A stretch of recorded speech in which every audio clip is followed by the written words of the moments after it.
First, I want to take this opportunity to thank you for turning up this early morning at our facility. This is the Mirtini Drug Treatment and Rehabilitation Center, which is a flagship project of the Ministry of Interior through NACADA. And this morning, we are here with the leadership of NACADA. The chairman is here, the Reverend Mairori, and the CEO of NACADA in the country is here, Dr. Omerikwa, and other senior officers from the organization and from the ministry. I'm also here with the Mombasa County security team, which is headed by the county commissioner, Mr. Hassan, who is on my left.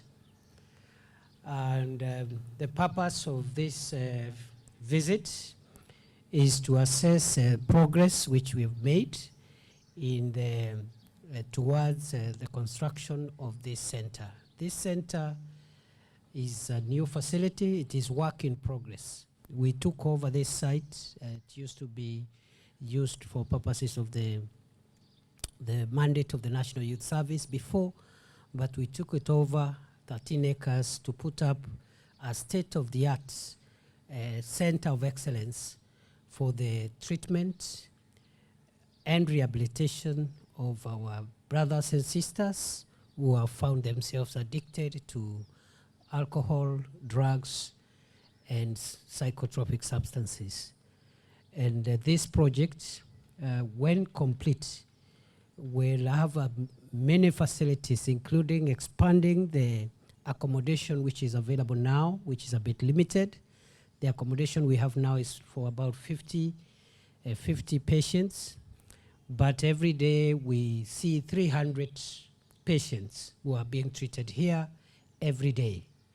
And once this project is complete, it will cost 1.3 billion shillings. So it's going to be a huge center, and it's going to be the place which we believe will be the center of excellence in matters treatment, rehabilitation, and reintegration of our brothers and sisters who have been affected by this problem of alcoholism and drugs. So far, we've spent about 166 million, but we still have a long way to go, as you can see. And my coming here was just to see what already has been started here. As I have said, what we have behind us here is like, the first project which is behind us here, which will be the first among so many other projects that we want to set up here, including dormitories, a training center, workshops, and so forth and so on. We will even have staff houses so that our doctors and service providers can reside here with their clients and support them until they are fully treated. As I have said, there are three components to this program. The first one is treatment of the addicts. The second one is rehabilitation.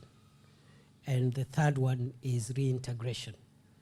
Reintegration requires us to put up a training facility here where after the patients are fully treated, which is anywhere between 6 months and 2 years, depending on the levels of addiction. Once they are fully treated, we will run courses here. And those courses are to give them technical and vocational skills, tailoring, carpentry, masonry, electrical and mechanical certifications. And we are working with the NITA, that is the National Industrial Training Authority, which will certify our training center here so that we have a comprehensive reintegration program. We are also thinking as a ministry, those patients who are fully treated and they have the proper skills, we're going to establish a small fund to give them startup capital to go back home and start being productive again. Brothers and sisters, fellow Kenyans, getting addicted to drugs and alcohol could happen to any person. Could happen to your children, to your brothers and sisters, and if your brothers and sisters are safe, it could happen to your neighbor.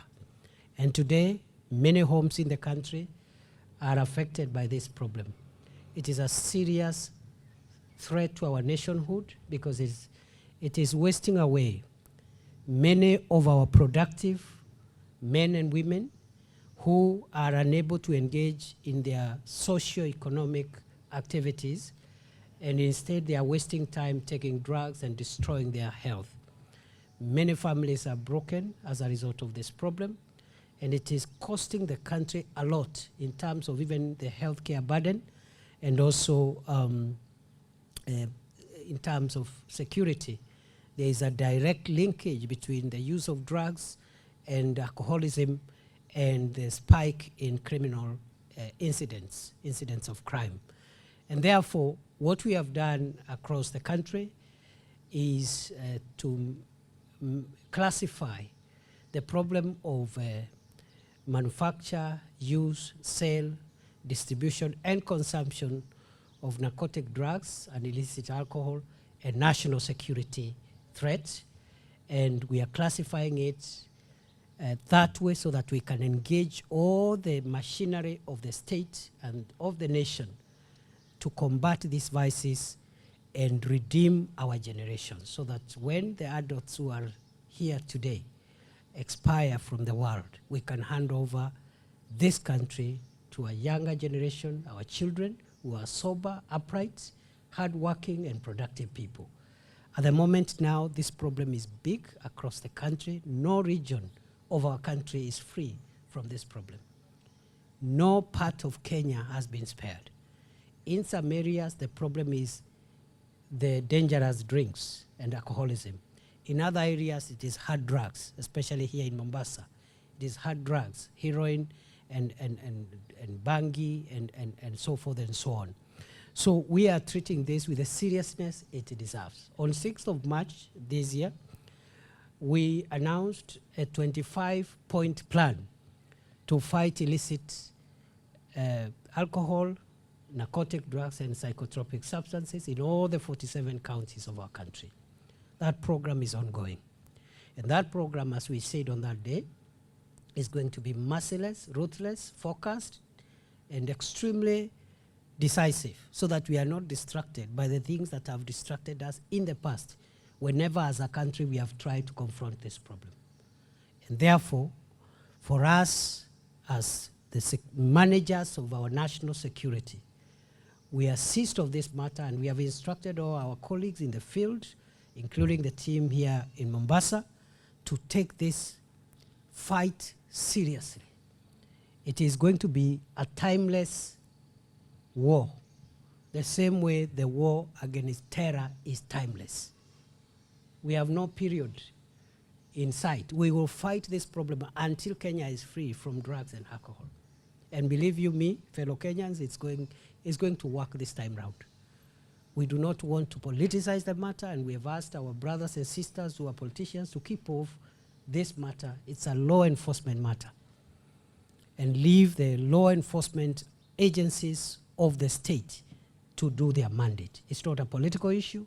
We are not in a political process of either punishing or rewarding anybody, and we remain focused as such.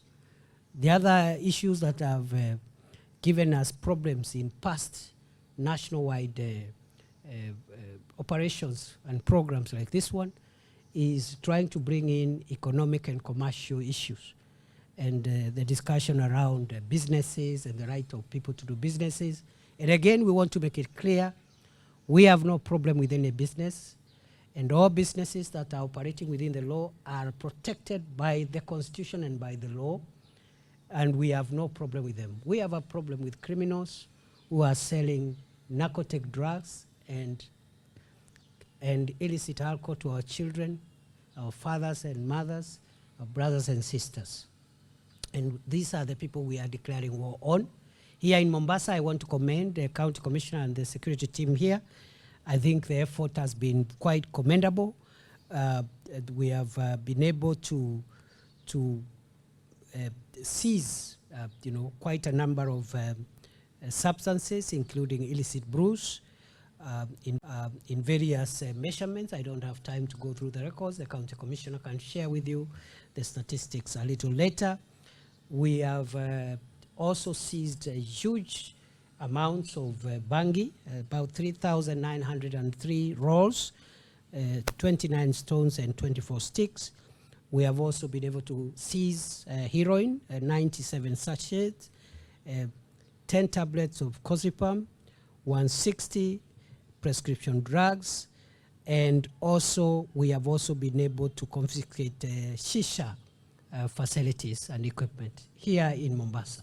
So we've done quite on 6th of March this year, we announced a 25-point plan to fight illicit alcohol, narcotic drugs, and psychotropic substances in all the 47 counties of our country. That program is ongoing. And that program, as we said on that day, is going to be merciless, ruthless, focused, and extremely decisive, so that we are not distracted by the things that have distracted us in the past, whenever as a country we have tried to confront this problem. And therefore, for us as the managers of our national security, we are seized of this matter, and we have instructed all our colleagues in the field, including the team here in Mombasa, to take this fight seriously. It is going to be a timeless war, the same way the war against terror is timeless. Non-compliant alcohol outlets have also been closed, 260 of them. Either they were operating without licenses, or they were licensed by the county government contrary to the applicable national law. Our constitution provides that any laws, directives, or regulations of the county governments that contradict national law, then the national law supersedes the county laws. And therefore, licenses which have been given contrary to the Alcoholic Drinks Control Act have been declared a nullity, and they have been we've been able to shut down 160 outlets. As I gave the statistics last week, we are now approaching the 20,000 mark on the premises we have shut down across Kenya. No public officer in the enforcement agencies is allowed to run an alcohol-related business, because it brings conflict of interest and erodes public confidence in our ability to undertake this very important national activity. And we have said, for those of our colleagues who think the business is very lucrative, then they choose between the job and the business. They can go out of the job and continue doing the business. Then if they are operating illegally, we'll crack down on them when they are out there. So this time round, we are convinced as a country we will deliver.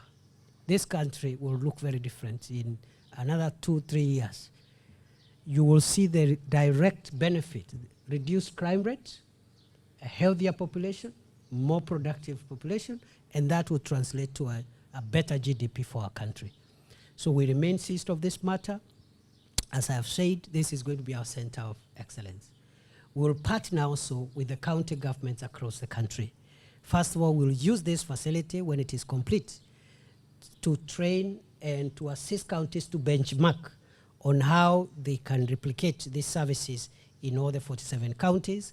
Again, we intend to have 47 treatment, rehabilitation, and reintegration centers in each and every county, one per county, so that we offer services that are accessible and affordable to the people of Kenya. The private rehabilitation and treatment programs are extremely expensive. Per month, 200,000, 300,000. The services we are offering here are free services offered by the government of Kenya to treat, rehabilitate, and reintegrate our brothers and sisters. And we're going to get a package for them to start them off back in the society as productive people. All officers who have served for more than 3 years have to leave their stations for new stations, and that work is in progress. Here in Mombasa, we've hundreds of officers who are in that category. Some of them have started moving out of Mombasa to other parts of the country. The Inspector General of Police and other relevant agencies are seized of that matter, and the instructions from the National Security Council are very clear that there will be no exceptions, and therefore all the 42,500 police officers who have stayed for more than 3 years in one station must leave, and that is almost half, nearly 45% of the total population of our police officers, because some of them have gotten used to the locality, some of them have married local girls there, so they have relatives, they have fathers-in-law, sisters-in-law there. So when we send them to enforce the law, and the father-in-law is a brewer of illicit drinks, they will be conflicted, isn't it? Because now it's either enforcing the law, it's either the job or the girl, the job or the family, isn't it? So please, we have no option. We have to get transferred. We also have to remove ourselves from conflict of interest. You cannot open another business that doesn't conflict with your law enforcement duties. You can open an M-Pesa, you can open something else, a barber shop. There's no problem. There's no conflict of interest there. And this applies to both the officer themselves or proxy, spouse, child, or some other proxy. And we have asked the National Intelligence Service to help us track down on our colleagues who don't want to comply. We are increasing the capacity of both the Coast Guard and the Navy to surveil our territorial waters in the Indian Ocean to make sure that we are able to intercept the unholy alliance between big ships in the high seas and small boats, which are being used sometimes by crooked drug peddlers to go and offload some drugs to come and sell to our people. Otherwise, for the drug peddlers, your days are over. I will not say they are numbered, they are over. We will come for you like we are going for terrorists, because the harm you have caused is worse. If you look at the people who have been destroyed by drugs, they are even more than the people who have been killed by terrorists in the last 10 years. The last 10 years, we have lost civilians and officers, 500 people in our country to terrorism. All terror attacks included. Drugs have killed thousands of people. So the drug peddlers, the time is up. How are you? Yes, sir.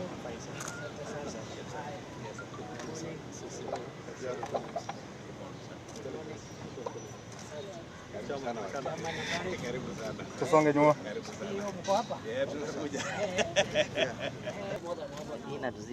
Thank you, sir, for the work you're doing.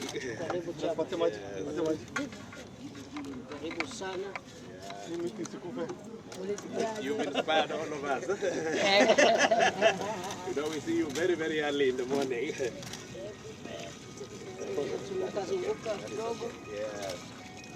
Outpatient or inpatient? Outpatient. 300 clients. Okay. So other than just method, we also have a nutritional program within the meal. Sometimes we get, you can see there we have vision, normally give them. And we manage all conditions free of charge, medical conditions, scattered, yes, free of charge, scattered for Nakada, TB, HIV, hepatitis, we do treatment free of charge. Show the sample of methadone.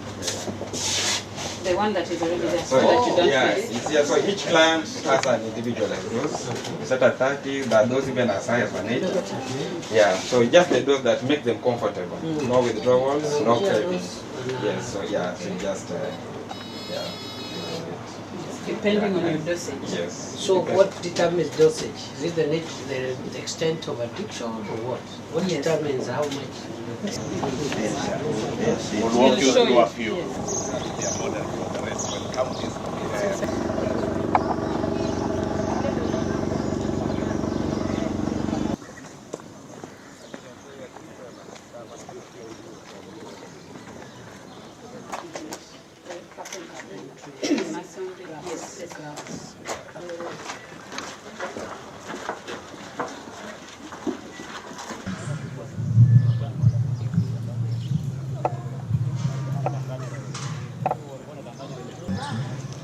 My testimony moja mbili.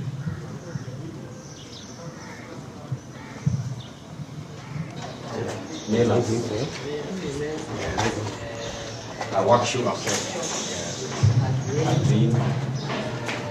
training center, clinic, recreational Yes, staff. Those are staff. Looks good. Looks good.